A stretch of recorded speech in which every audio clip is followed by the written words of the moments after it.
Hey guys, tonight we begin with one of the most complex, disciplined, and majestic civilizations in world history, Imperial China, for over 2,000 years. It sets standards in science, philosophy, warfare, art, and bureaucracy, but don't romanticize it too quickly, because as breathtaking as the Forbidden City might seem from afar, if you lived there, your life would have been anything but glamorous. So before you get comfortable, take a moment to like the video and subscribe, but only if you genuinely enjoy what I do here. And let me know in the comments where you retuning in from and what time it is for you. It is always fascinating to see who is joining us from around the world. Now dim the lights, maybe turn on a fan for that soft background. And let us ease into tonight's journey together. Welcome to Imperial China, where the moment you exit the womb society, politely hands you a roll and then nails it shut. Think of the social system like a multi-tiered cake, except you the stale bottom layer. The farmers, yes, the muddy, sun-scorched, underfed backbone of society, Confucian doctrine, actually respected them. They fed the empire. After all, unfortunately, respect doesn't come with dental care or lunch breaks.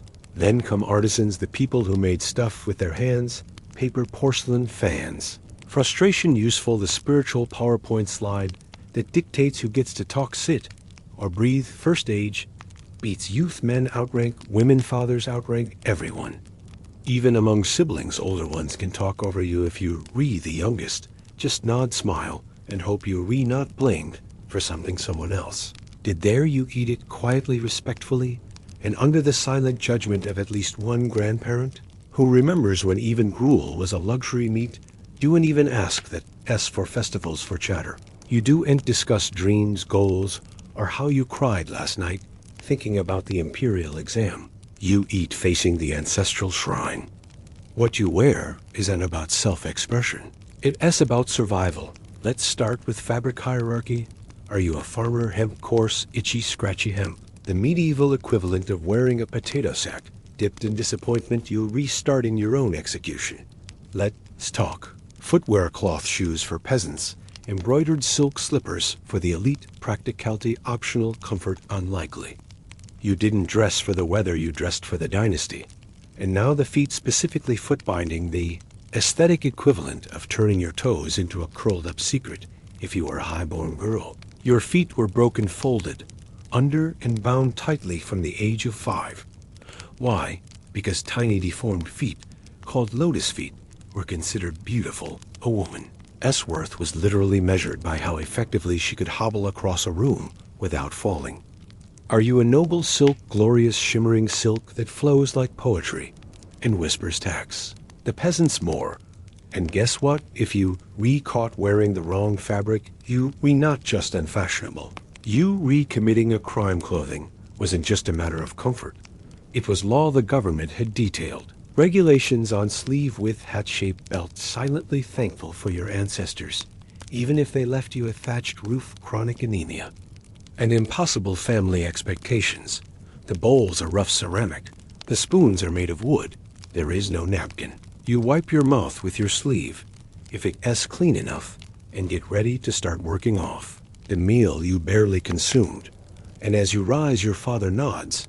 Once eat quickly, heaven favors. The diligent, which roughly translates to get back to work. We've got dynasties to maintain. You've finished your bowl of existential porridge.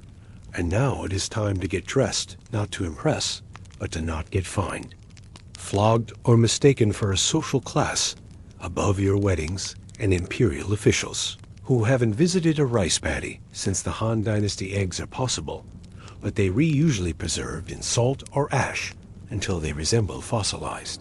Sadness, if someone brings out pork belly, you immediately check for visiting relatives or divine intervention. Tea is served, of course, not for relaxation, but because plain water is suspect. Tea at least has been boiled, and thus statistically less likely to kill you. You sip.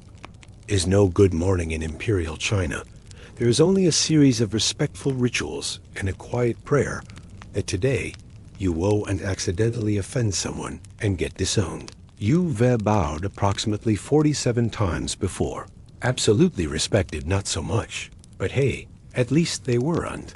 Merchants, Merchants richer than everyone, trusted by no one, according to Confucian values.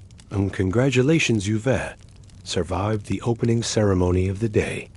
Now it's time for breakfast, the most important meal of the day, to remind you that life is suffering. So what's on the menu? Let us see a steaming bowl of rice gruel, also known as congee, which is a generous way of saying hot, wet nothing.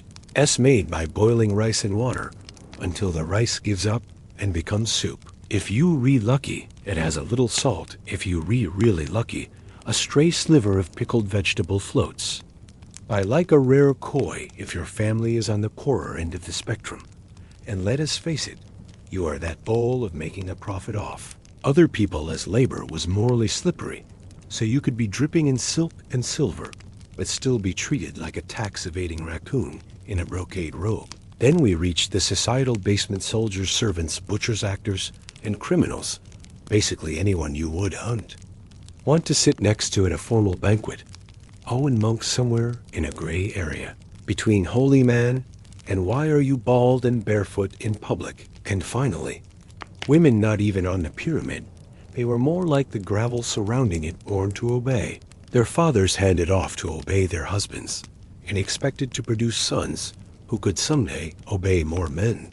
So, if you were born in Imperial China and hope to follow your dream society, had one answer that is adorable: now get back to work. Your day in Imperial China starts bright and early, not because you're a morning person, but because the rooster is screaming and the village bell is clanging like it's trying to summon the afterlife. You open your eyes, stretch your limbs, and then immediately remember, you're not allowed to just exist first. You bow not to some abstract deity or noble ideal, to your dad, then your mom, then your grandpa, possibly to your great aunt. If she is still breathing, this is filial piety, and it is not just encouraged, it is mandatory. Forget to bow, it is not being rude, that is inviting cosmic shame onto 7 generations of your bloodline. And you do and just bow once. You bow in stages. You bow when you wake up. You bow before eating. You bow when someone older than you coughs in your direction. If you not bowing at least 6 times before breakfast, are you even Chinese now, say? You accidentally speak out of turn during morning tea. Maybe you asked a question like, why do I have to wash Uncle S' feet? Well, congratulations. You've now committed unfill, which is 1 small notch above public arson in terms of social disgrace. Better start rehearsing your apology with 3 full kowtowers and an optional forehead to floor touch. And yes, the furniture is judging you too. Most households didn't have chairs unless they were rich, so you're kneeling on woven mats, trying not to collapse while your elders launch into 45-minute monologues about respect, discipline, and how the world went. And the frosting never trickles down at the very top. The emperor, also known as the Son of Heaven, which is a lovely title until you realize heaven doesn't take complaints.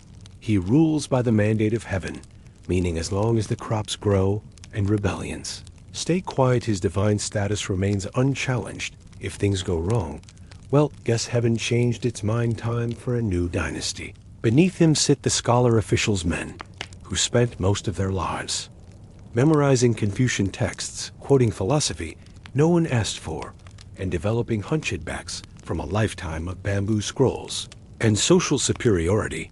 They passed the imperial exams, which were essentially the SATs, if failing, meant dying poor forever. Next are downhill ever since the last dynasty. Let us not forget the Confucian hierarchy chart. 7 o'clock sucks. Congee is about as exciting as your social prospects. It's slowly, even though your stomach is still wondering when the meal actually started. Meanwhile, you eat in silence. Meals are not stationed, because in Imperial China ornaments, and even color yellow, for instance, was reserved exclusively for the emperor. Wear yellow as a commoner, and you not starting a fashion trend. It wasn't just painful, it was permanent foot binding. Crippled generations of women turning walking into an act of art in agony. But don't worry, at least you got to wear embroidered shoes no one ever saw, because walking far wasn't really an option anymore. Even men didn't escape.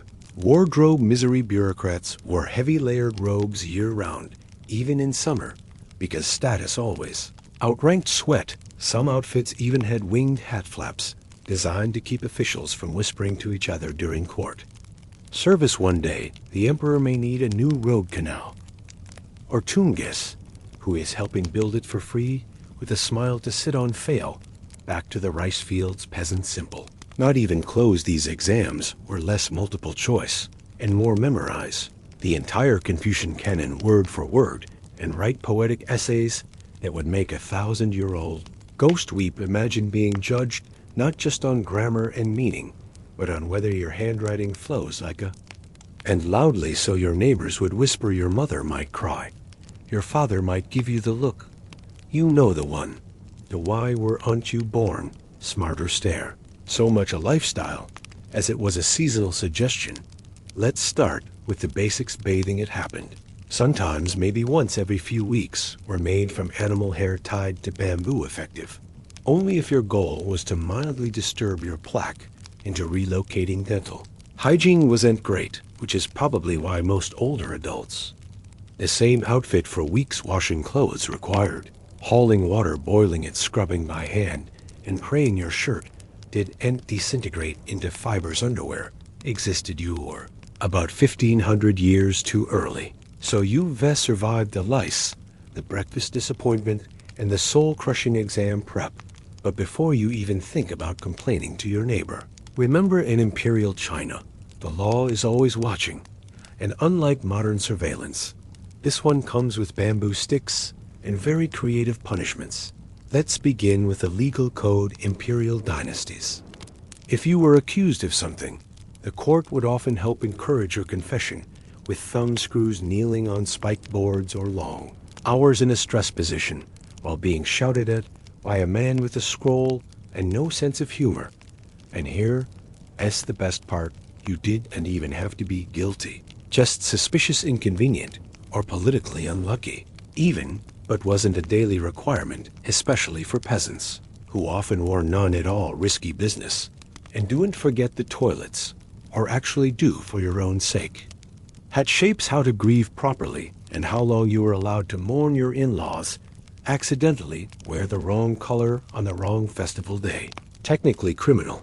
And yes, they kept receipts. Official bamboo strip records inked and filed by overworked scribes who probably hated their job. Punishment wasn't subtle. Forget modern courtrooms and community service. Imperial justice believed in education through suffering for minor offenses. A toilet was typically a hole in the ground, occasionally surrounded by wooden boards. If you were fancy, public latrines functional in the same way as stole. A chicken bigger stick failed to bow deeply enough to a magistrate's horse surprise stick combo. For more serious crimes, things escalated quickly. You could be branded, tattooed on the face, with your crime sent into exile. Or if you really upset someone important, executed in smiled like haunted jack-o'-lanterns. And then there were the parasites, lice, fleas, bed bugs. These were less pests and more roommates. It didn't matter how rich you were. If you had hair, you had company. Comb shops flourished because everyone needed a lice comb.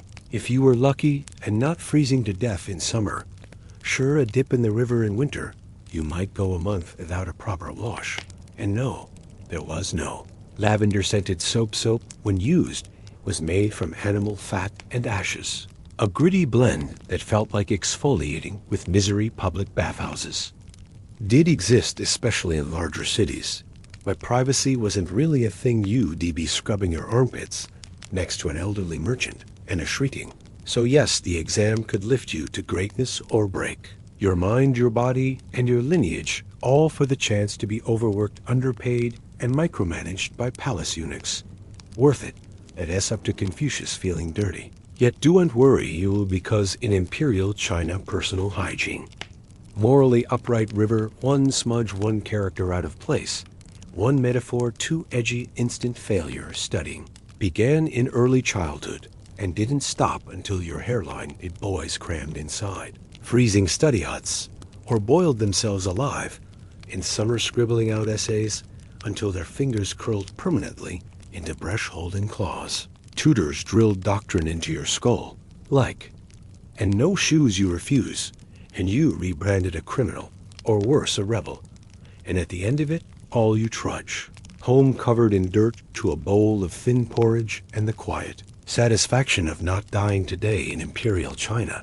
Work, das Ende, set you free of a coffin with nothing but paper ink and soul-crushing anxiety. You brought your own food blanket and chamber. Pot some examinees fainted. Others went mad, a few died. Yes, literally died from the pressure. And they weren't even given partial credit. Even if you passed the first round, more exams awaited. District, provincial, national years could go by decades. Some men tested into their 60s. One guy reportedly took the exam more than 40 times. That is not determination. That's trauma with it. Just keeps you too tired to rebel. Ah, the imperial exam system, the grand gateway to upward mobility. Or, as it is more accurately known, the eternal written torture chamber of China.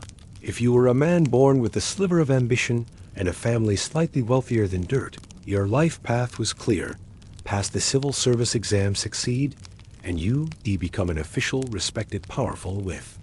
So yes, imperial Chinese fashion was elegant, symbolic, and deeply political, but it also chafed, pinched, overheated, or outright shattered your bones. Beauty is pain, they say, but here pain was mandatory, and beauty was a government-approved dress code. You now properly dressed in your socially acceptable potato fiber tunic. Great time to head out and earn your daily calories, assuming the land. Weather and taxes allow it. Let's be honest, in Imperial China, work wasn't a calling, it was a never-ending endurance test designed by Confucius and enforced by people who then never touched a shovel in their lives. If you a farmer, and statistically you'll spend your entire life bent over a rice paddy, not in a poetic cinematic way. No, this is literal backbreaking labor. You wake up before the sun, plant seedlings knee-deep in muck, swat away mosquitoes the size of small birds, and pray the landlord doesn't increase your grain tax again. This year, rain you work, drought. You work harder, locusts work, can scream at the sky simultaneously. The tools are basic, a wooden plow, if you lucky your bare hands. If you not your ox is your best friend, and your retirement plan lose him, and it's just you versus 10 acres of disappointment. Now let us say you a woman, your workload has a sequel, you help in the fields. And cook, clean, spin, thread, weave, fabric, raise children, and somehow still be blamed. When dinner is late, or your husband sneezes wrong, rest. That's something noble ladies do. While debating poetry artisans don't have it much better, you spend hours making pottery paper or tools by hand, then sell them for barely enough to buy stale tofu. And merchants technically richer, but socially shamed. You could buy half the village and still be treated like a walking moral failure. Then there, S-Corps labor, government-mandated silk rugs and actual chairs. Academic blacksmiths, your soul saw life gone. Your hobbies Confucius, your dreams still Confucius. The top exam, the Jinshi, was held in the capital. You are locked in a cubicle, the size, calligraphy pen. And if you failed, social shame, your family, who sacrificed everything for your education, would be. Disappointed was a toddler, while a monk recited hygiene proverbs in the corner. Refreshing toothpaste, try salt charcoal or powdered. Bones, toothbrushes, and if you didn't, you scratched your scalp like you were trying to summon lightning. Clothing wasn't helping you, or haunted well is functional, smelly, crowded, and always one step away from biological disaster. Imperial China had silk, philosophy, poetry, and palaces, but if you wanted a long, hot private shower, particularly during the Tang and Qing periods, were known for having exhaustively detailed laws. There were laws about taxes, hairstyles. You might get flogged with a bamboo rod, fun. In fact, the court even had different sizes of sticks, depending on the crime. Light insult, small stick, public slowly torture wasn't an exception. It was procedure. It wasn't just painful, it was permanent. Foot binding crippled generations of women, turning walking into an act of art and agony. But don't worry, at least you got to wear embroidered shoes no one ever saw, because walking far wasn't really an option anymore. Great. Time to head out and earn your daily calories. assuming the land, the weather, and the taxes allow it. And merchants? Technically richer, but socially shamed. You could buy half the village and still be treated like a walking moral failure. Then there's corvée labor government mandated service. One day, the emperor may need a new road, canal, or tomb. Guess who's helping build it? For free, with a smile. And no shoes. Refuse, and you're branded a criminal or worse, a rebel. Decades. All for the chance to be overworked, underpaid, and micromanaged by palace eunuchs. Don't worry, you will. In winter, you might go a month without a proper wash. And no, there was no lavender-scented soap. Soap, when used, was made from animal fat and ashes. A gritty blend that felt like exfoliating with regret.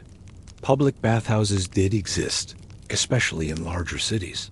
But privacy? Not really a thing. Washing clothes required hauling water, oiling it, scrubbing by hand, and praying your shirt didn't disintegrate into threadbare sadness. Underwear existed, but it wasn't a daily requirement, especially for peasants, who often wore none at all. A toilet was typically a hole in the ground, occasionally surrounded by wooden boards if you were fancy. Public latrines? Functional in the same way a haunted well is functional. Smelly, crowded, and always one step away from biological disaster. You'd be scrubbing your armpits next to an elderly merchant and a shrieking toddler while a monk recited hygiene proverbs in the corner. But if you wanted a long, hot, private shower, you were about 1,500 years too early. Because in Imperial China, personal hygiene wasn't so much a lifestyle as it was a seasonal suggestion. Let's start with the basics. Bathing. It happened. Sometimes, maybe once every few weeks, if you were lucky. And not freezing to death. Worth it? That's up to Confucius. Some men tested into their 60s. One reportedly took the exam more than 40 times. That's not determination. That's trauma with a calligraphy pen. And if you failed, social shame. Your family, who sacrificed everything for your education, would be disappointed. Loudly so. Your neighbors would whisper. Lice, fleas, bedbugs. These weren't just pests. They were roommates. It didn't matter how rich you were. If you had hair, you had company. Comb shops flourished because everyone needed a lice comb. And if you didn't have one, you scratched your scalp like you were trying to summon thunder. Your mother might cry. Your father might give you the look. You know the one. The why weren't you born smarter stare. And at the end of it all, you trudge home, covered in dirt, to a bowl of thin porridge and the quiet satisfaction of not dying today. In Imperial China, work doesn't set you free. It just keeps you too tired to rebel. Let's be honest, in Imperial China, work wasn't a calling. The grand gateway to upward mobility, or as it is more accurately known, the eternal written torture chamber of China. These exams were less multiple choice and more. Memorize the entire Confucian canon word for word, then write poetic essays, so profound they'd make a 1,000-year-old ghost weep. Effective only if your goal was to mildly disturb your plaque into relocating. Dental hygiene wasn't great, which is probably why most older adults smiled like haunted jack-o'-lanterns. Imagine being judged not just on grammar and meaning, but on whether your handwriting flowed like a morally upright river. You were locked in a cubicle the size of a coffin, with nothing but paper, ink, and soul-crushing anxiety. You brought your own food, your own blanket, and your own chamber pot. Some examinees fainted. Others went mad. A few died, yes, literally died from the pressure. And they weren't even given partial credit. One smudge? One character out of place? One metaphor too edgy? Instant failure. If you were a man born with a sliver of ambition and a family slightly wealthier than a dirt clod, your life path was clear. Pass the civil service exam. Succeed, and you'd become an official respected, powerful, with silk robes and actual chairs to sit on. Fail? Back to the rice fields. Peasant. It was a never-ending endurance test designed by Confucius and enforced by people who never touched a shovel in their lives. If you're a farmer and statistically, you'll spend your entire life bent over a rice paddy. Boys crammed inside freezing study huts or boiled themselves alive in summer, scribbling out essays until their fingers curled into permanent brush-holding claws. Tutors drilled doctrine into your skull like academic blacksmiths. Your social life? Gone. Your hobbies? Confucius.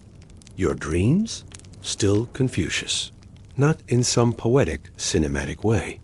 No, this is literal backbreaking labor.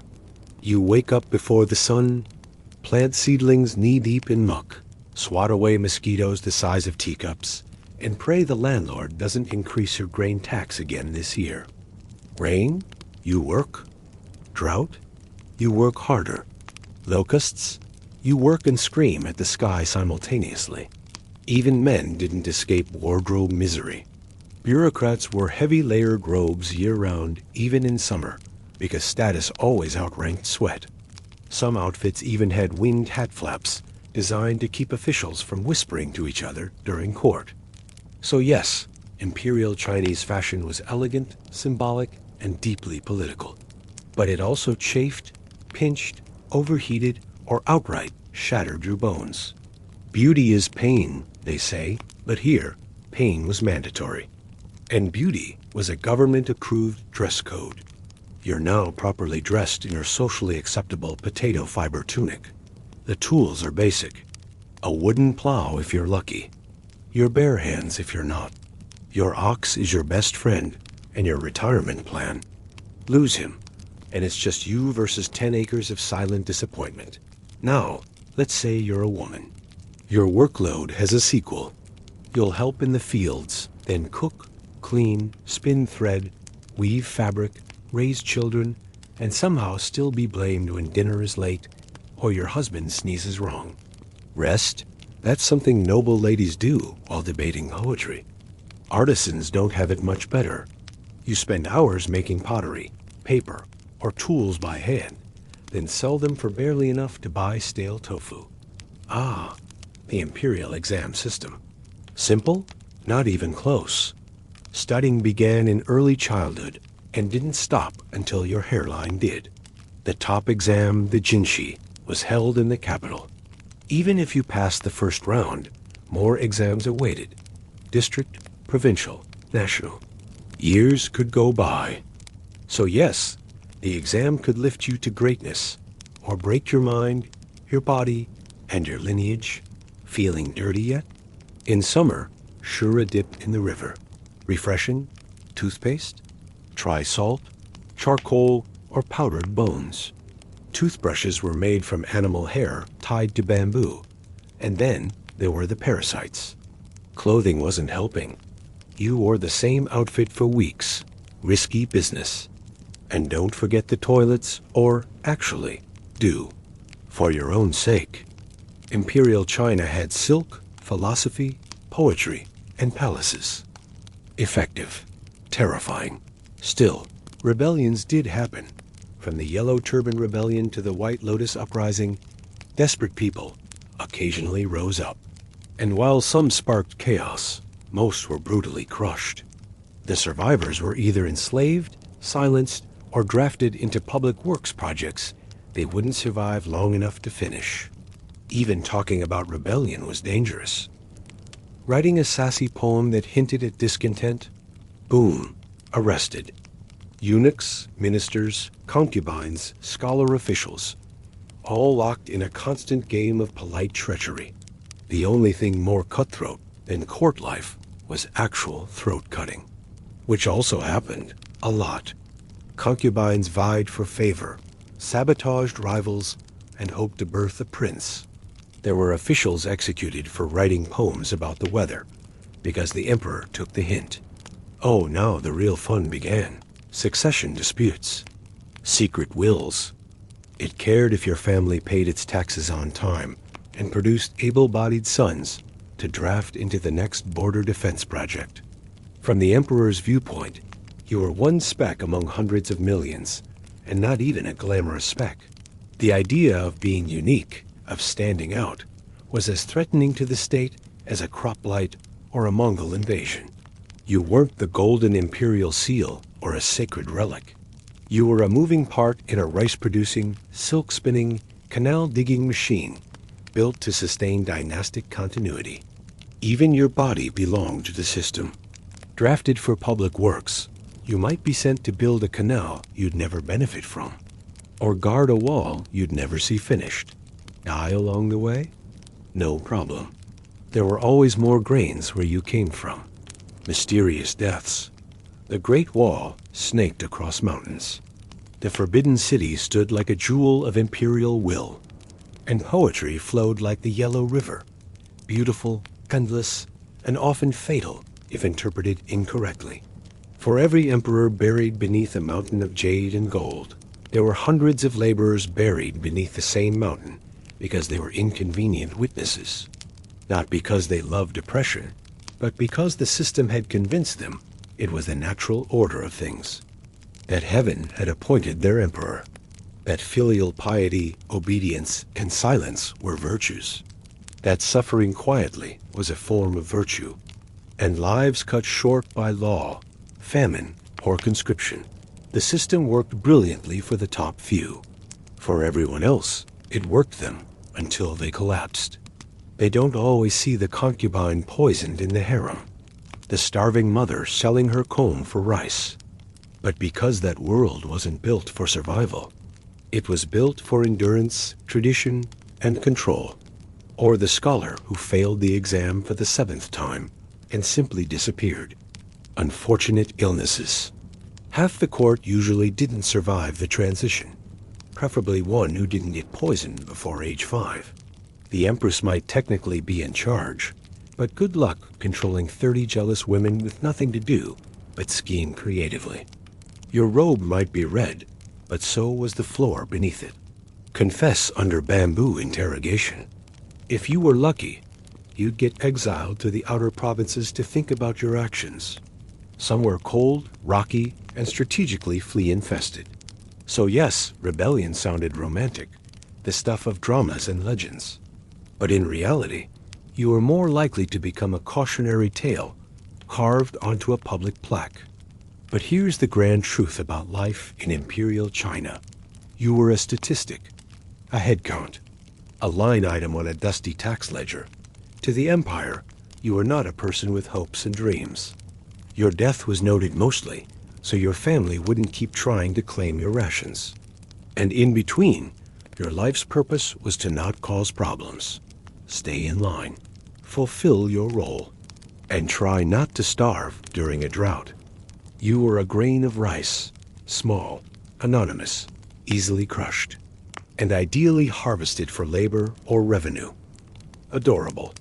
Welcome to court life in Imperial China, where yes, the tea is hot, the robes are silk, and the palace floors are polished to a divine shine. But so are the knives hiding behind everyone's backs. Want to change the system? Best to keep your head down, literally. File a report with the wrong character? Treason. Mispronounce the emperor's name during a reading? Treason. Hesitate before kneeling?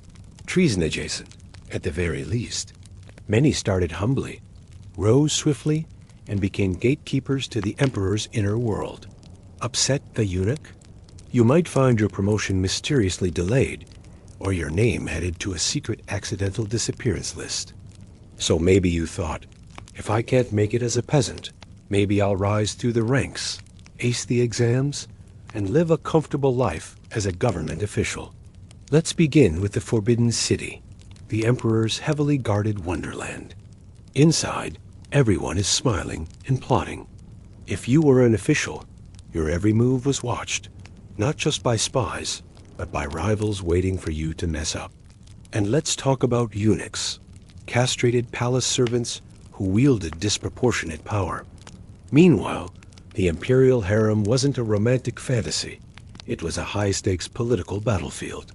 Even poetry was risky. Compose the wrong metaphor about wilting flowers or a crumbling wall, and someone might decide you're criticizing the emperor. And when the emperor died, So no, court life wasn't safer. It was just death in a silk wrapper. You've made it this far. Bowed, bled, memorized 400 Confucian sayings, and dodged at least 3 types of death. The state didn't care if you had ambition, talent, or inner beauty. Your birth was recorded not for celebration, but for future tax extraction. Individualism? Cute idea. It didn't exist. You didn't follow your passion.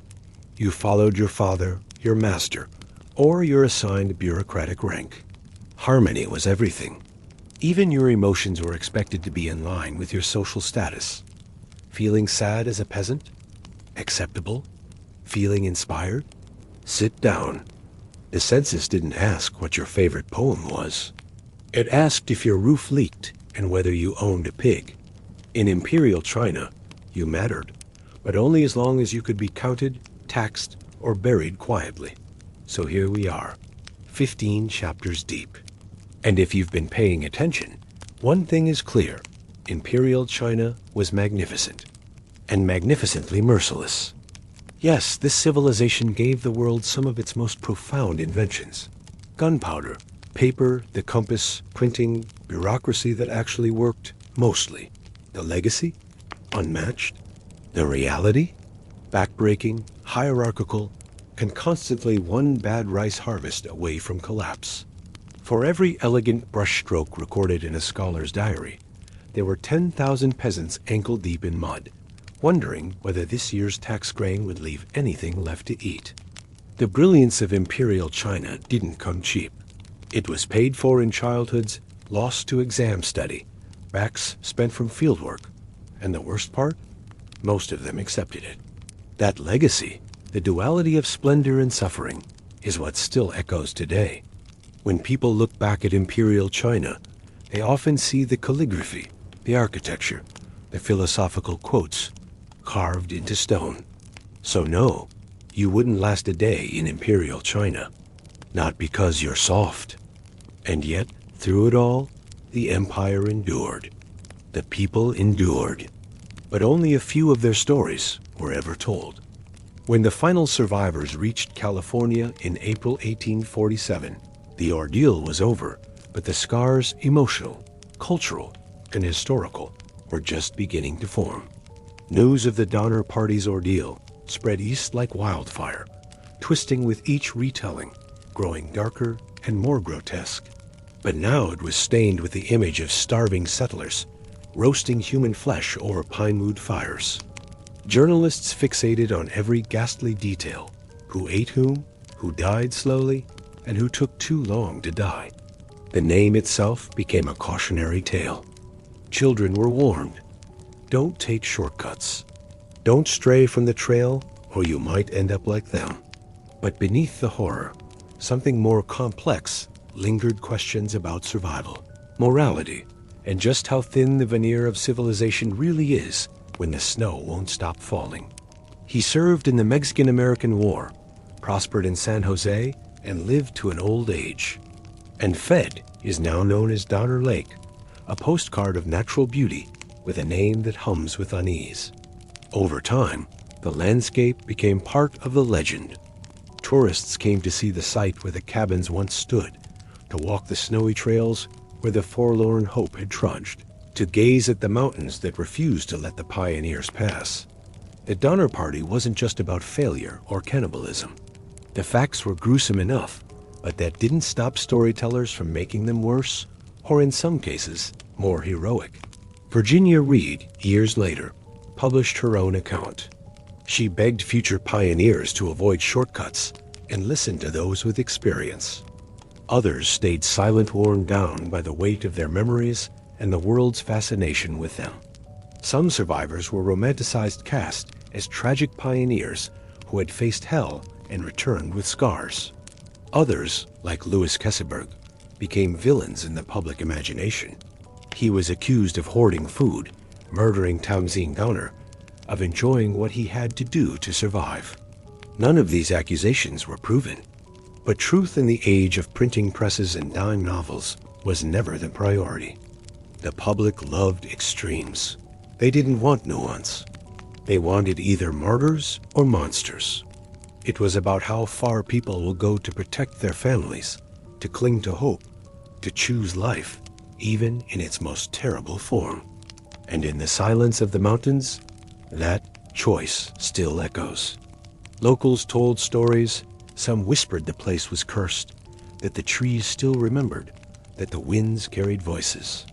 But even he admitted in letters that the images of the dead, the sounds of the camp, stayed with him always.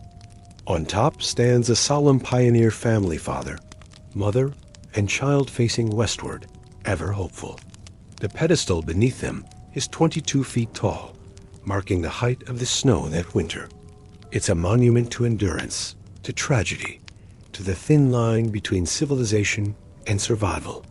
But even in stone, the story remains uneasy. The monument says nothing of cannibalism, nothing of quiet desperation, the betrayals, or the dead who were consumed to keep others alive. It's a sanitized memory one designed for public comfort, not historical truth. No one who survived the Donner Party returned unchanged. Whether they were 8 or 80, they had stared into the void of desperation and made choices most people pray they'll never face. And in that silence between hunger and horror, they left behind a truth few wanted to admit: survival is not always clean. It is not always noble. Sometimes it simply means living with what you had to become. Sarah Graves, one of the survivors, was rounded for interviews. So was Mary Murphy, who lost almost her entire family. The survivors emerged from the mountains, but they never truly left them behind. Many were children, rarely the rest. It's easier to honor grit than to stare into the face of what survival cost. Still, the mountains remember. The paths they took are still there, buried under ski resorts and hiking trails. The spot where Tamzine Donner stayed behind with her dying husband is now a picnic area. The frozen cabin where children wept in silence is replaced by interpretive plaques. And yet, the air feels heavy, as if the ground still holds the memory of boots crunching over snow, of mothers rocking dead infants, of strangers sharing meat with trembling hands and averted eyes. They return to civilization as walking ghosts, quiet, underfed, wide-eyed. Some, like Virginia Reed, just 13 at the time, went on to live long lives. She eventually married, had children, and even published letters recounting her ordeal. But beneath her composed surface lay trauma that pulsed like an old wound. Survivors were caught between fame and shame, praised for surviving, yet judged for how they did it. Mary Murphy, after losing her entire family, married young and died within a few years. Louis Kesselberg, a German immigrant among the last rescued, was branded forever by rumors that he had not only consumed the dead, but murdered them to do so. He sued a newspaper for libel and won a single dollar in damages. It didn't matter. The stain never left him. Some survivors tried to disappear. They changed their names, moved far from California, or refused to speak about what happened. Others couldn't stop talking haunted, not just by what they'd done, but by what they'd seen others do. James Reed, once a disgraced exile, returned to San Jose, a changed man, haunted but vindicated. It was the slow unraveling of humanity watching friends wither into skeletons, hearing the silent weeping of mothers who could no longer feed their children, choosing who to save when rescue came, because there was never room for all. Communities reacted differently. Some treated the survivors with pity and respect, acknowledging their suffering as heroic endurance. Others whispered and gossiped, eager to distance themselves from what had become a living nightmare etched into the American frontier myth. His leadership during the rescue missions earned him public sympathy, and he spent much of his later life trying to protect the reputations of the survivors. But even he couldn't silence the whispers. Newspapers couldn't get enough of it. America, gripped by manifest destiny fever, was suddenly staring at its shadow. When she finally tried to leave with a group of men, she never made it. Her fate was murky. Some said she died of cold. Others suggested she had been killed and eaten by the very men she trusted. The government, for its part, said little. California was on the brink of becoming U.S. territory, and the last thing officials wanted was to tarnish the dream of westward expansion. The incident was brushed aside as an unfortunate tragedy, an anomaly. No inquiry, no formal investigation. The story was too irresistible. Pioneers chasing paradise turned cannibals in the snow. Some headlines called it the cannibal horror of the Sierra. Others accused survivors of murder. It wasn't just scandal, it was a national reckoning. The westward expansion had always been sold as glorious, godly, and inevitable. Tamzine Donner became a tragic symbol, a devoted wife who stayed behind with her dying husband, refusing rescue more than once. And yet, in every parlor and saloon, people talked about the Donners. For those who lived through the Sierra nightmare, the journey didn't end when the snow melted. Survival came at a price etched into bone and memory. Others fared worse. It wasn't just the cannibalism. James Reed, to his credit, rebuilt his reputation. The Sierra Nevada never forgot the Donners. The lake where many of them waited out the blizzards, where they died, starved. In 1918, a granite monument was erected near the lake. Every year, school children visit the site. They hear the basic version. Pioneers trapped, survived, maybe a mention of starvation. Nature doesn't care. It offers no apologies. But the story persists, not just because it's horrifying, but because it's human. In the decades that followed, the story of the Donner Party evolved warped by memory, distorted by gossip, reshaped by the needs of a nation addicted to drama. This made life after survival difficult. Every interview, every newspaper sketch, every fictional retelling reopened wounds. Some survivors tried to set the record straight. By the late 19th century, the Donner Party had become folklore campfire stories told in hushed tones, a cautionary tale taught to school children, a metaphor for poor planning, for hubris, for what happens when people trust the wrong advice. The Hastings cutoff became infamous a synonym for fatal shortcuts. Over time, the true horror of the story, the cannibalism, was used to mask the deeper tragedy, that the entire ordeal could have been prevented. Bad leadership, arrogant promises, and systemic inexperience killed more people than snow ever did. Yet there's something uniquely American in how the tale persisted.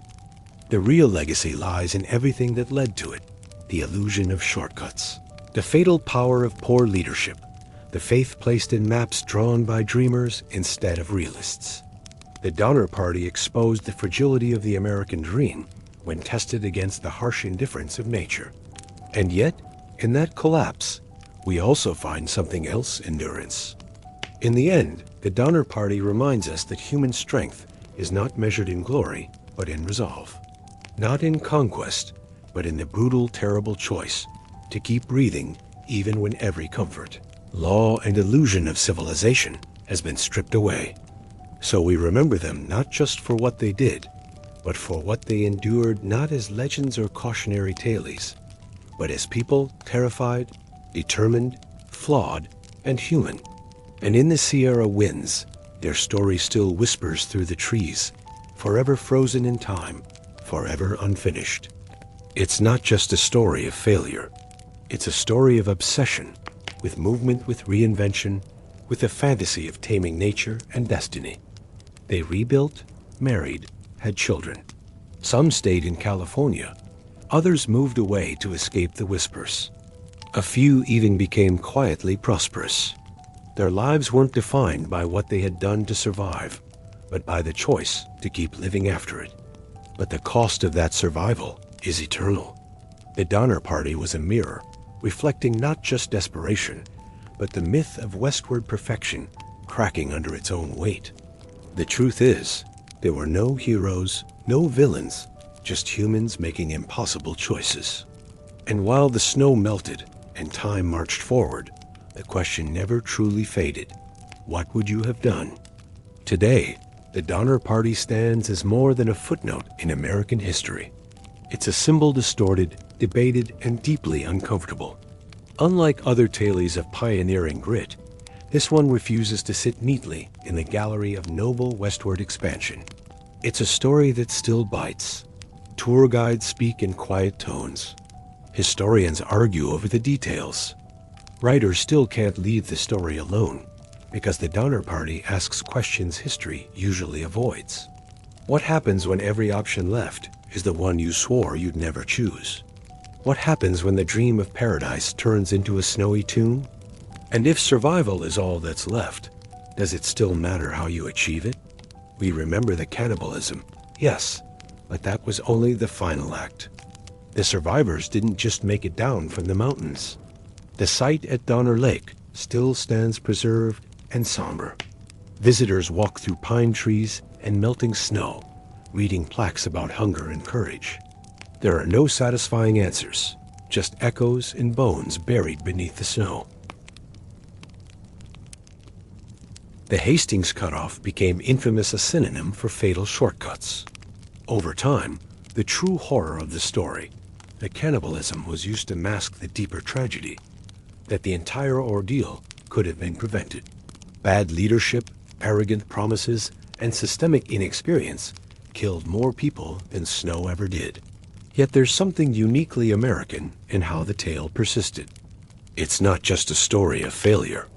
It's a story of obsession with movement, with reinvention, with the fantasy of taming nature and destiny. The Donner Party was a mirror reflecting not just desperation, but the myth of westward perfection cracking under its own weight. Visitors walk through pine trees and melting snow, reading plaques about hunger and courage. In the end, the Donner Party reminds us that human strength is not measured in glory, but in resolve. Not in conquest, but in the brutal, terrible choice to keep breathing even when every comfort, law, and illusion of civilization has been stripped away. So we remember them not just for what they did, but for what they endured, not as legends or cautionary tales, but as people terrified, determined, flawed, and human. And in the Sierra winds, their story still whispers through the trees, forever frozen in time, forever unfinished. Tour guides speak in quiet tones. Historians argue over the details. Writers still can't leave the story alone, because the Donner Party asks questions history usually avoids. What happens when every option left is the one you swore you'd never choose? What happens when the dream of paradise turns into a snowy tomb? And if survival is all that's left, does it still matter how you achieve it? The truth is, there were no heroes, no villains, just humans making impossible choices. And while the snow melted and time marched forward, the question never truly faded: what would you have done? Today, the Donner Party stands as more than a footnote in American history. It's a symbol distorted, debated, and deeply uncomfortable. Unlike other tales of pioneering grit, this one refuses to sit neatly in the gallery of noble westward expansion. It's a story that still bites. We remember the cannibalism, yes, but that was only the final act. The real legacy lies in everything that led to it: the illusion of shortcuts, the fatal power of poor leadership, the faith placed in maps drawn by dreamers instead of realists. The Donner Party exposed the fragility of the American dream when tested against the harsh indifference of nature. And yet, in that collapse, we also find something else: endurance. The survivors didn't just make it down from the mountains.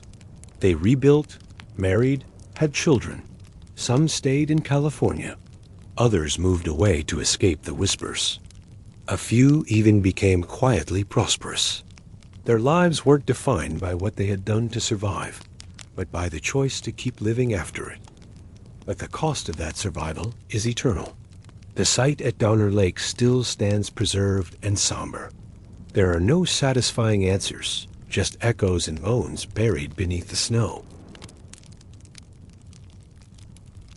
Dominated by aristocratic bloodlines, to her supporters, Wu Zhao was a reformer. To her enemies, she was a social arsonist, setting fire to centuries of tradition. Still, she played the long game. she never rushed the throne. Instead, she waited, removing rivals, gathering allies, and mastering the language of statecraft.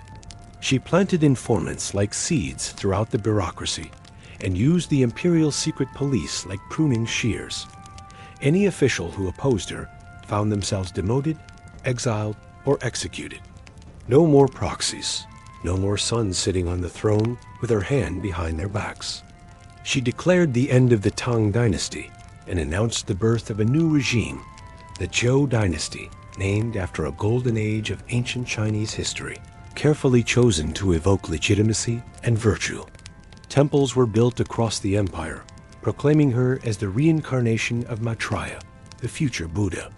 One monk even discovered a scripture declaring that a woman would one day rule the world and bring universal peace conveniently. That woman was sitting on the throne. She was no longer Empress Dowager Wu.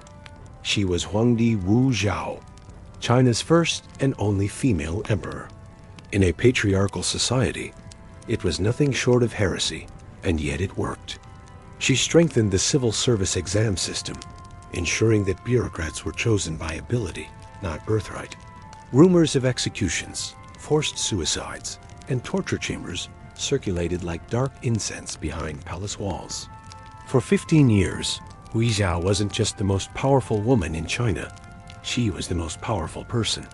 She implemented agricultural reforms, lowered burdens on farmers, and increased state revenue. Trials were swift, confessions often forced, executions public.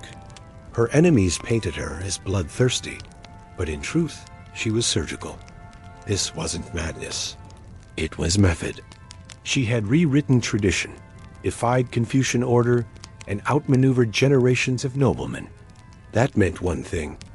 Everyone in silk was watching her and waiting.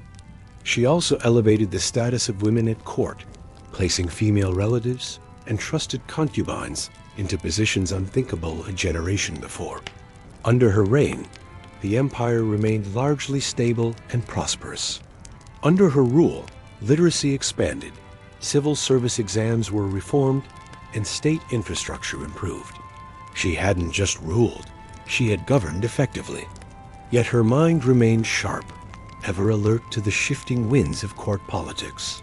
She still ruled, but now from a reclining couch behind golden screens, hidden from view. The empress was surrounded, her allies captured, and the Zhang brothers summarily executed, their heads displayed to the court as a signal. The phoenix's wings had been clipped. She was forced to step down and restore her son Zhongzong to the throne, the same son she had previously removed for daring to think independently. Two favorites in particular, the Zhang brothers rose from court entertainers to political insiders. Yet even in abdication, she retained her title as emperor and continued to exert some influence behind closed doors. Handsome, charming, and decades younger, they quickly earned favor and influence. To her critics, this was scandalous. Behind her, vultures circled, eager for a return to normal, to a throne ruled once again by a man. For decades afterward, poets and scholars debated her. Was she a usurper or a visionary? A tyrant or a reformer? A murderer or a savior of the state? The emperor, once known for her piercing intellect and ruthless command, was now seen as a lonely woman clinging to youth through fawning courtiers. The Tang dynasty erased her as thoroughly as they could, as if her reign had been a bad dream they preferred not to discuss. And for 15 years, she didn't just defy history, she became it. All the while, she remained outwardly dutiful to the emperor. In 683, Daozong died. The natural order should have restored male rule. Official histories were rewritten, and her reforms were attributed to her male successors. Their son, Zhongzong, ascended the throne, but when he showed signs of independence, daring to appoint his in-laws to important positions, Zhu Xiao struck. She demoted him and installed another son, Rizong, one easier to control. Behind the throne, she ruled absolutely as Empress Dowager and Regent. Her reliance on the Zhang brothers, Zhang Yi, and Zhang Shangzong became a source of ridicule and resentment. Once charming favorites, they were now viewed as corrupt sycophants manipulating imperial decisions for their own gain. Ministers who had long tolerated their presence began to plot. Ministers who bowed by day conspired by candlelight at night. Even among her own children, there was no safety. The sons she had once used as pawns began to resent her absolute control. They wanted power, but Wu Zhao had taught them too well how dangerous ambition could be. She trusted none of them to survive. It was the perfect disguise for authority, a mother protecting the empire in her son's name. But soon even the fiction of male rule began to chafe. Why hide anymore? The ministers grumbled. The court scribes whispered that China had never had a female emperor and warned it would be unnatural. Wu Zhao listened. Then she quietly began to prepare a new name, a new dynasty. But Wu Zhao had already rewritten the rules. She surrounded herself with loyal officials, promoted commoners who owed their rise to her, and crushed dissent before it had time to take root. And a new chapter in history won, where the emperor wore a crown of phoenixes, not dragons. She wasn't content to rule from the shadows. She was ready to claim the light. In 690 CE, Wu Zhao finally cast aside the veil. The court was stunned. Some scholars recoiled in outrage, citing Confucian texts that spoke of women as obedient, modest, and confined to the inner chambers. To reinforce her mandate, she leaned heavily on Buddhism. She had portraits painted of herself, seated on the throne with calm authority, and inscriptions carved in stone, praising her as divine monarch.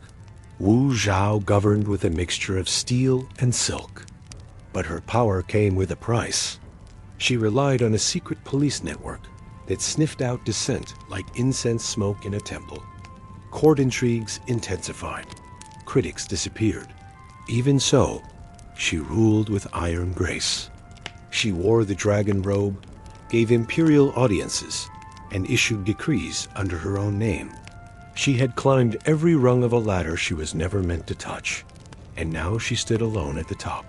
Ruling China as its only female emperor brought prestige, but it also made Wu Zhao the focal point of every grudge, fear, and wounded ego in the empire.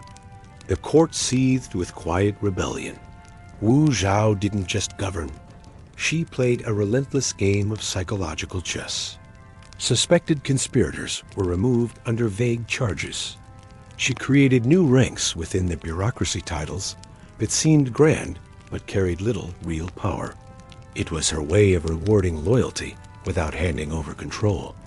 Yet as the years wore on, her reliance on a few key figures began to cast shadows on her legacy.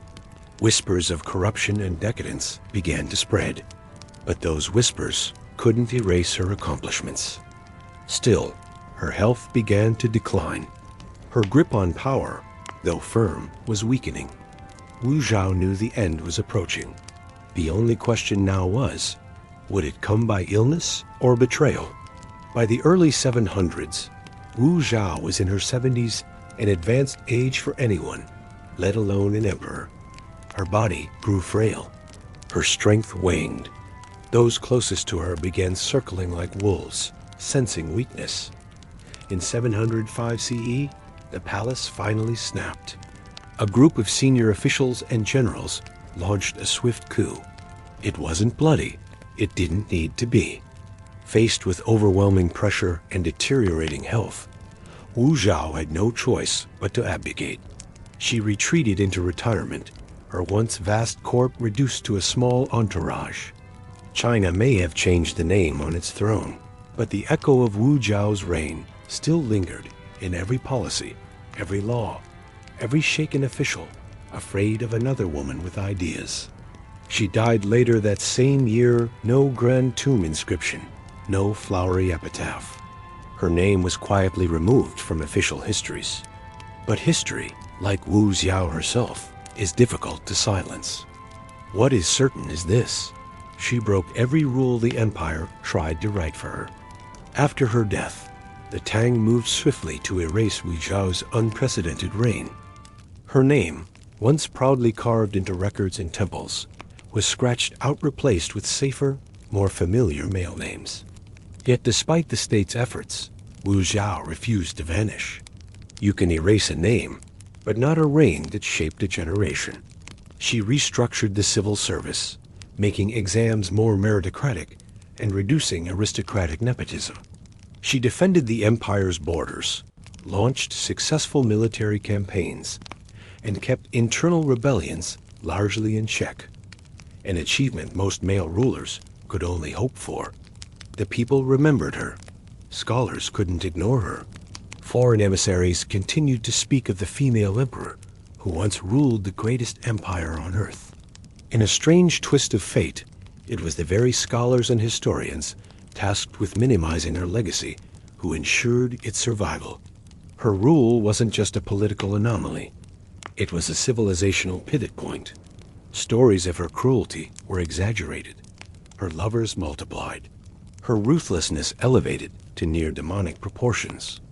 Under Wu Zhao, the civil service exams became more inclusive and rigorous, empowering scholars from poorer, non-noble families, a dramatic shift away from the aristocratic monopolies that had dominated since the Han Dynasty. In doing so, she laid the groundwork for a more dynamic, educated bureaucracy that would endure long after her death. Traditional emperors surrounded themselves with Confucian scholars and war generals. Wu Zhao, in contrast, built her court around Buddhist monks, scholars from humble backgrounds, and fiercely loyal officials who owed their careers to her vision of meritocracy. She conquered a system built to crush her, and in the ashes of her erasure, her name still burns quiet, powerful, and unforgettable. Dissent was punished harshly. Trust was a rare currency, but it functioned, evolved, and expanded under her. Today, Wu Zhao is recognized not just as a powerful woman, but as one of the most effective rulers in Chinese history, male or female. Wu Zhao didn't just rule the Tang dynasty, she remodeled it. Most of these characters vanished after her reign, but the audacity of crafting a new script to describe a new regime speaks volumes about her vision. While her name was once scraped from stone and banished from official annals, time has a way of unearthing what history tries to bury. Others held power as dowagers or regents, but none ever declared themselves emperor. None dared to remake dynasties, rewrite language, or stand alone at the top of the world's most powerful throne. She didn't challenge masculinity directly. She absorbed it into her persona. In a land of dragons, she crowned herself the phoenix, and in that flame, she burned her name into eternity. Opera troupes dramatized her life, sometimes as a tragic heroine, sometimes as a ruthless tyrant. Roads were empire in motion. To some, she remains a cautionary tale. The danger of ambition unbound, of femininity and armor. They cut through geography, tethered distant outposts to capitals, and reminded everyone from merchant to rebel that civilization had reach. But to others, especially modern historians, feminists, and political thinkers, she is something else entirely. A symbol of resilience, a case study in raw political genius, a monument to the cost and consequence of leading when you were never meant to. She was demonized, sanctified, misunderstood, and yet never forgotten. It had way stations, rest areas, and royal couriers who could gallop across the empire in record time. They built over 50,000 miles of stone-paved roads across Europe, North Africa, and the Middle East. Straight, durable, and astonishingly well-engineered, these roads were designed not for beauty, but for efficiency. Herodotus claimed a message could travel its full length in just 7 days. That speed wasn't just impressive, it was intimidating. It meant the king's voice could reach every corner of the empire in days, not weeks. She was at once the nurturing protector and the ruthless enforcer, the dragon and the phoenix, the emperor and the empress. These weren't paved highways, but compacted dirt paths used for carts and trade caravans. Even then, societies realized something crucial.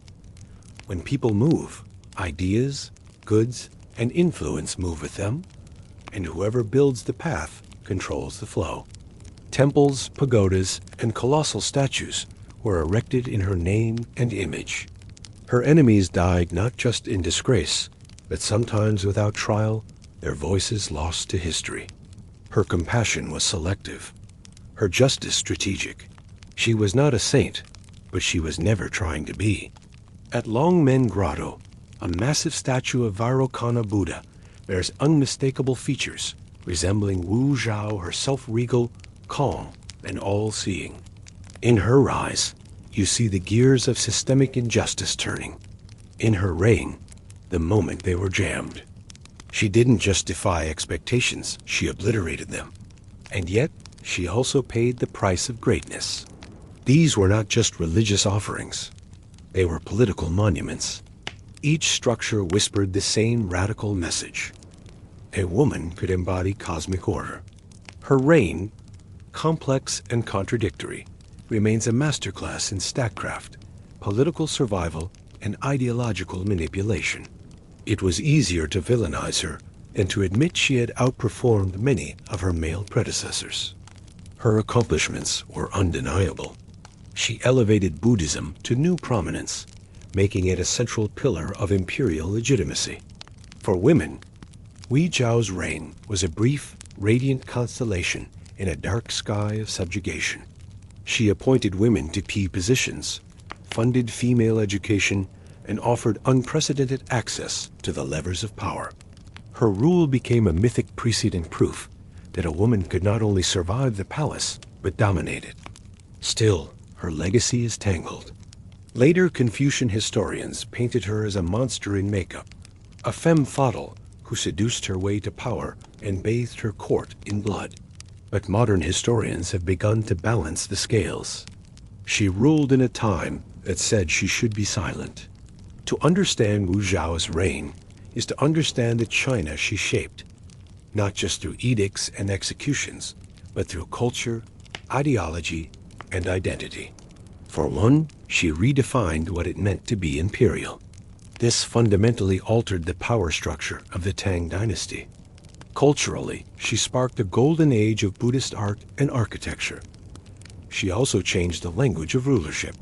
Wu Zhao introduced dozens of new Chinese characters into official use, some to express abstract virtues, others designed specifically to glorify her rule. Perhaps most revolutionary was her manipulation of gender roles.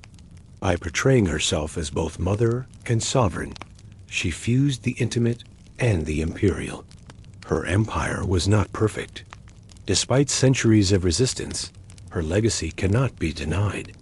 Wu Zhao died over 1,300 years ago, yet the echo of her reign still ripples through China's cultural memory, a haunting melody of brilliance, brutality, and bold defiance.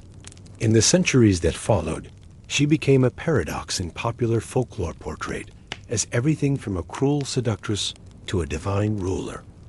No woman in Chinese history has ever matched her climb or her crown, and the legacy of that fact that she broke the unbreakable rule continues to inspire debate.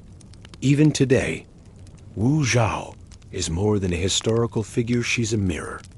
Her legacy remains clouded by moral ambiguity. She used fear as much as fairness. Wu Zhao ruled not to be liked, but to survive. And in surviving, she made history. So she remains the woman emperor who rose from the shadows of concubinage, who walked into a world that said no and answered with a throne. An ancient road wasn't just a convenience, it was a declaration of power. The moment a ruler ordered a road to be carved through forest, desert, or mountain, it wasn't about ease of travel, it was about control.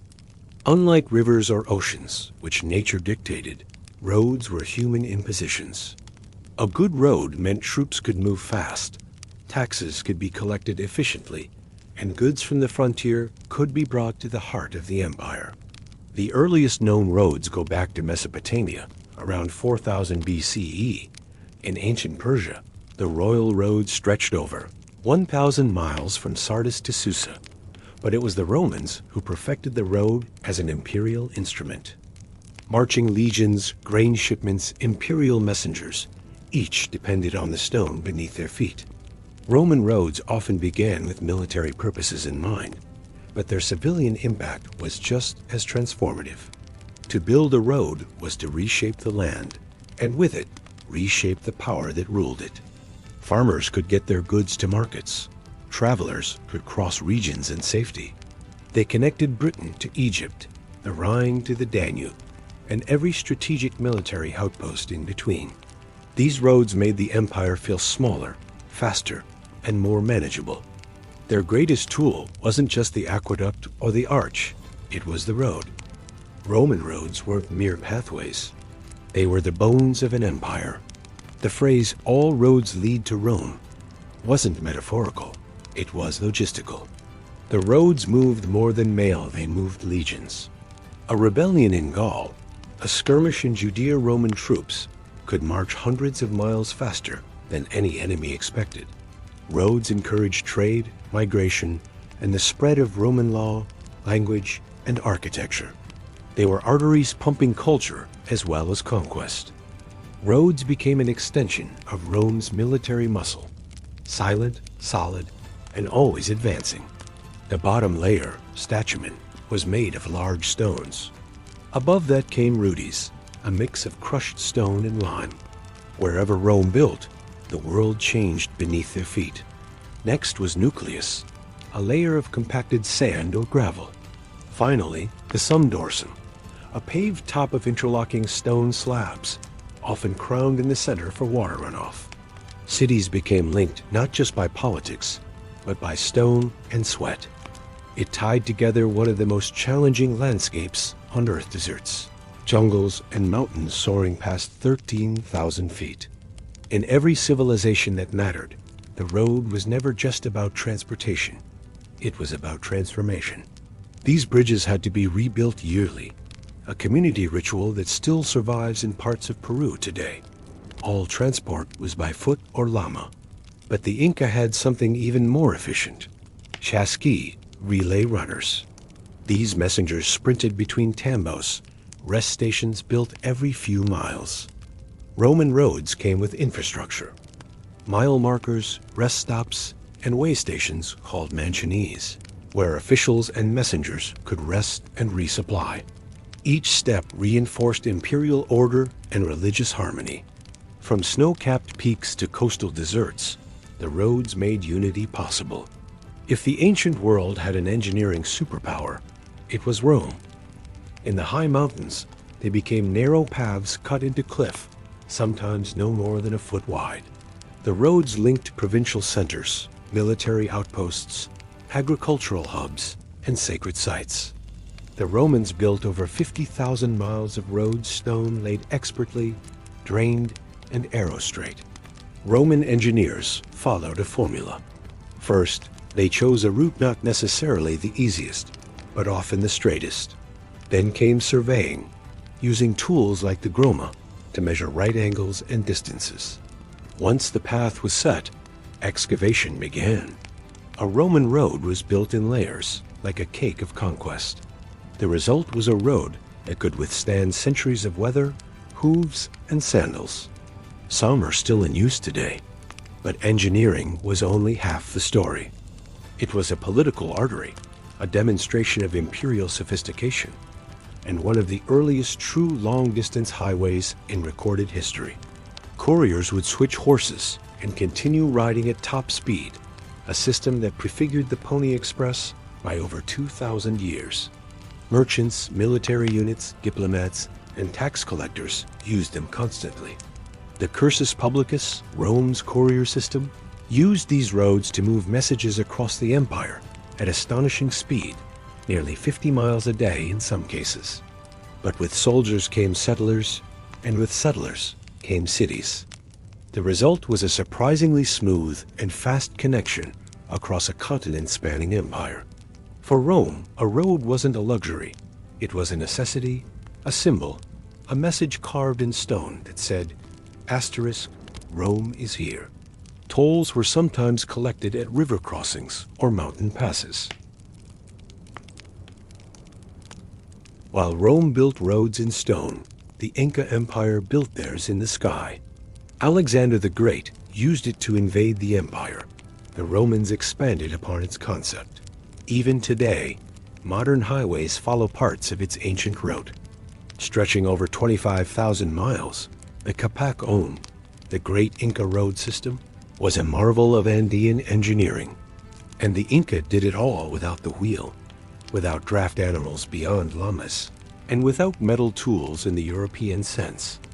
This wasn't just a road system. It was the spine of an empire. At the heart was Cusco, the Inca capital, radiating out like spokes on a sunwheel. The most famous stretch is the Inca Trail, winding to Machu Picchu, but that was just one thread in a vast imperial web.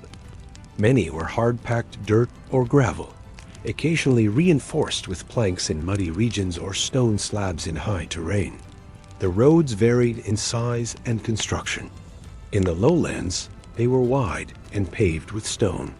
Where rivers ran, the Inca built rope suspension bridges made from woven grass, strong enough to support travelers and caravans of llamas. There were no wheeled carts. Messages, food, even fresh fish from the coast could reach the emperor in Cusco within days. This system allowed the empire to function with astonishing speed, despite having no written script. But the roads were also spiritual. Many followed Sikhs' sacred lines that radiated from Cusco to shrines and mountains. Travel wasn't just practical, it was symbolic. The Capac-Own wasn't a Roman-style conquest machine. It was a tether away to hold a vertical empire together. Though much of it is gone today, some stretches still endure stones fitted without mortar, still carrying footsteps after 500 years. The Inca didn't just conquer the Andes. They stitched it together, one path at a time. Centuries before Rome and far from the Andean peaks, another empire stitched together its vast territory with stone and strategy, the Achaemenid Persian Empire. At its heart ran the Royal Road, a 1,500-mile engineering triumph stretching from Sardis in Lydia to Susa, one of Persia's capitals. Commissioned by Darius the Great in the 5th century BCE, the Royal Road wasn't just a way to move goods. The Persians didn't invent roads, but they standardized them, militarized them, and made them the foundation of bureaucracy. Their engineers scouted routes, balancing terrain with directness, avoiding swamps and scaling mountains when necessary.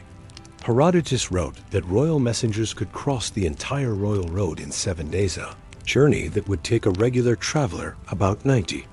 How? A system of relay stations every 15 to 18 miles, where fresh horses and supplies awaited. But these roads weren't only for messengers. The Royal Road helped knit together a multi-ethnic empire that included Greeks, Egyptians, Babylonians, and more. It made possible something extraordinary in the ancient world: central oversight of distant provinces. Road guards ensured safety, and caravansaries provided shelter and provisions. The entire system relied on maintenance and order, two things the Persian bureaucracy excelled at. Road crews were deployed to fix damage. The Persians also pioneered road markers and milestones, tools for measuring distance and ensuring consistency across regions. These practices would echo later in Rome and Byzantium. Though the Royal Road didn't survive Persia's fall intact, its influence lingered. It proved one powerful idea: an empire isn't ruled by the sword alone. It has ruled by the speed of a message and the strength of the road it travels. While the Romans laid stone in Europe, and the Inca carved trails through the Andes, another empire was quietly building a road network that would shape the world in a different way: Han Dynasty China. Their roads didn't just connect cities, they stitched together a civilization and fueled the rise of one of the most legendary trade systems in human history, the Silk Road. Under the Han Dynasty, especially during the reign of Emperor Wu, roads became tools for expansion and control. The government poured resources into constructing and maintaining long-distance routes that extended from the imperial capital of Chong and into Central Asia. These roads weren't just for merchants. They were vital military and administrative arteries. Unlike Roman roads, Han roads weren't uniformly stone-paved.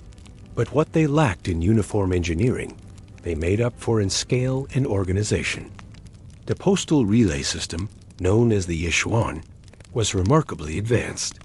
Stations were placed at regular intervals, complete with fresh horses and accommodations for government messengers. This allowed imperial decrees and tax records to travel across thousands of miles with surprising speed. These roads supported not just governance, but diplomacy and trade. Travelers, monks, soldiers, and merchants moved ideas along with goods, shaping a unified identity that would last long beyond the Han.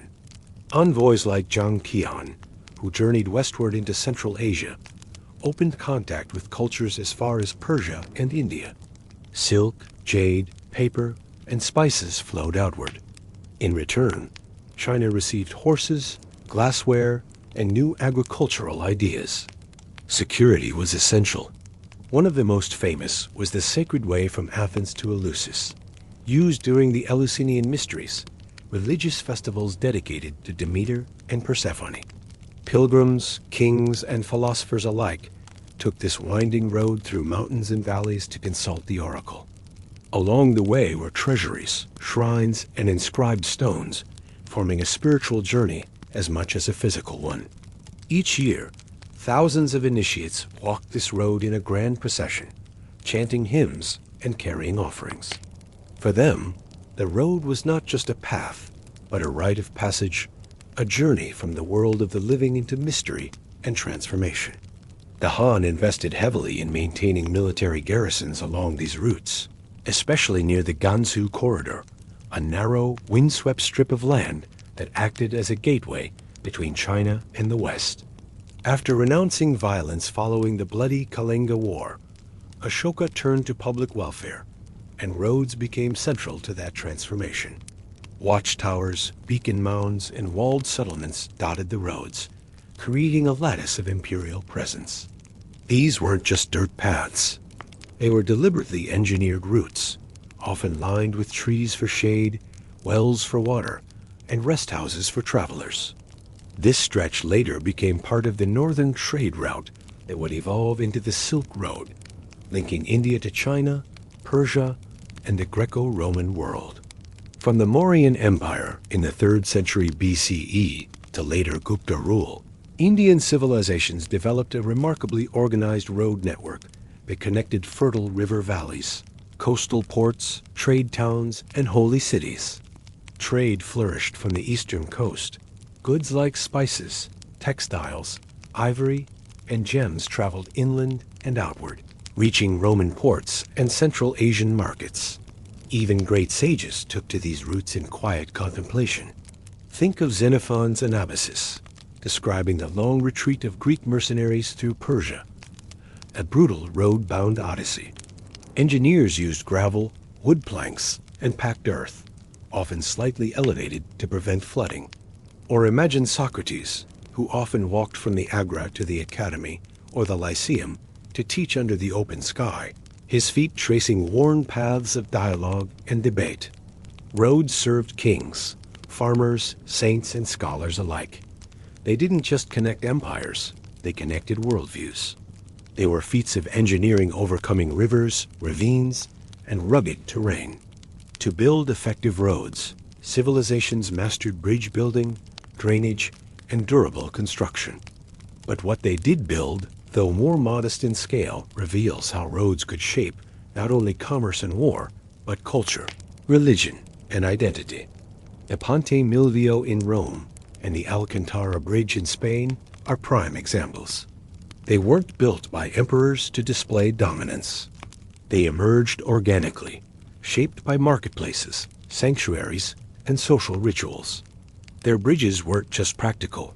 They were symbols of imperial power, inviting awe and respect.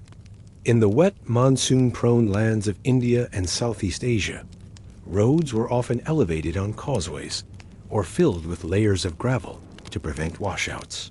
Through them, ideas traveled just as fast as soldiers or carts. Philosophy, theater, democracy.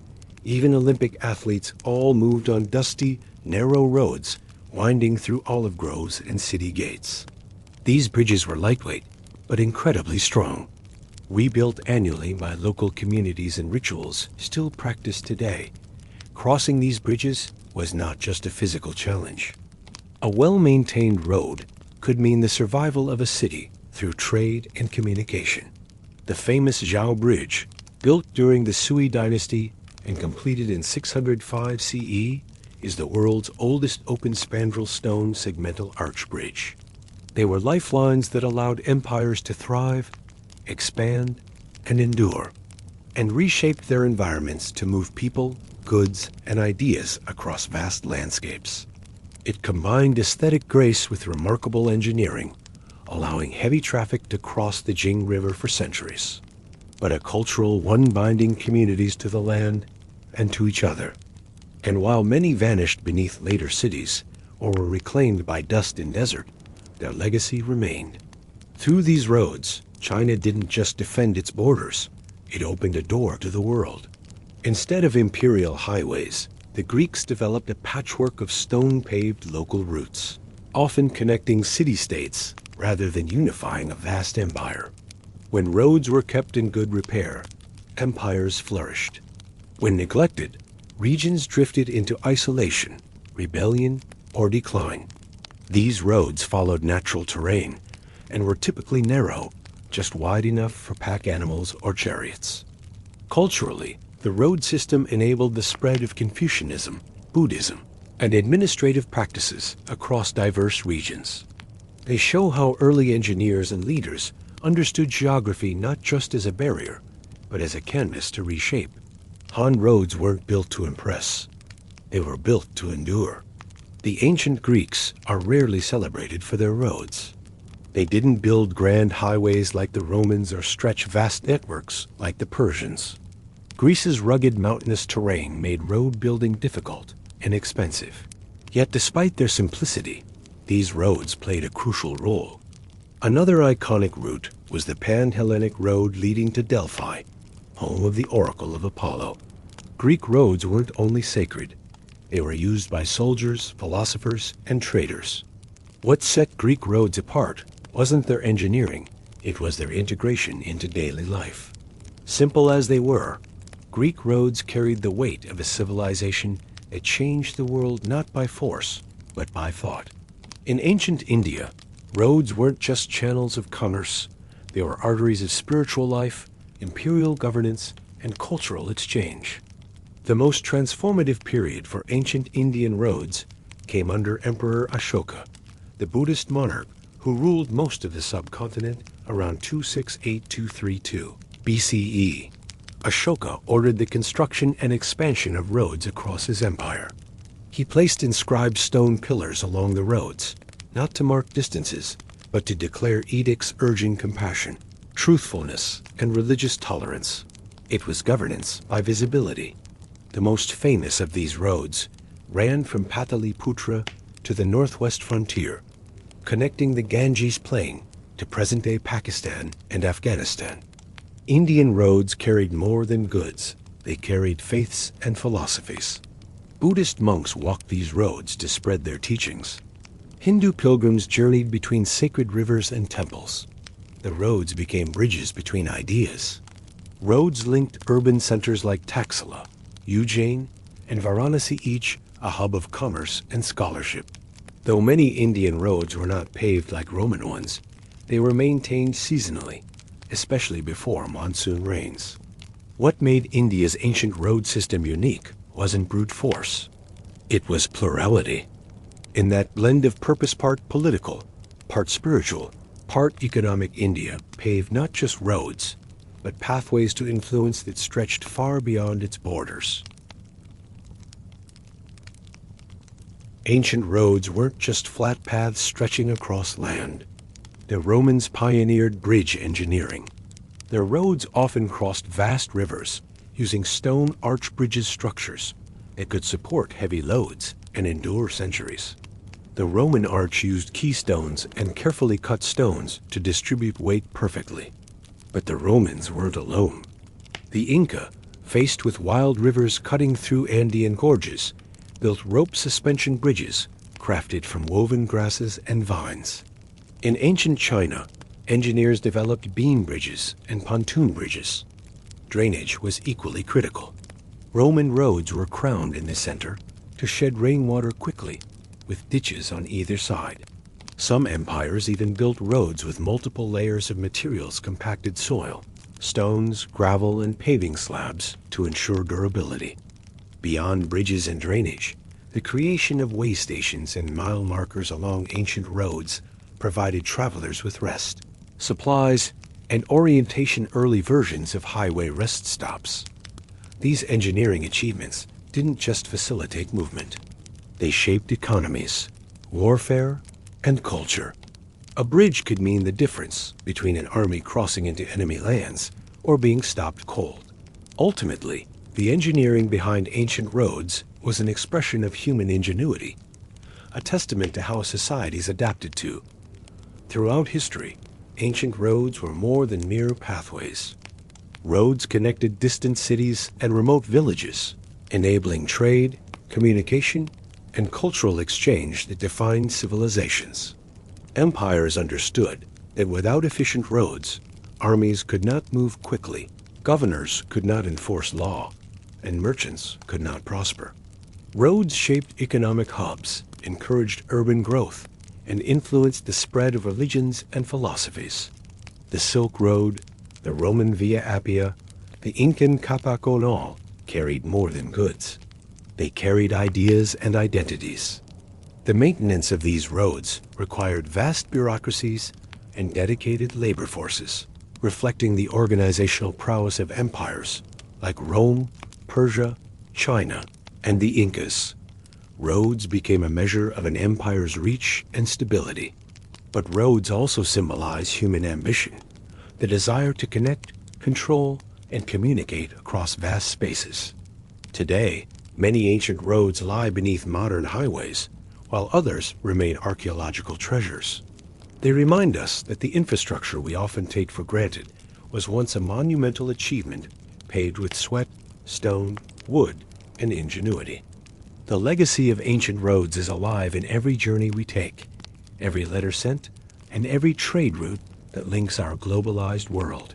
They are the silent architects of empire, culture, and civilization.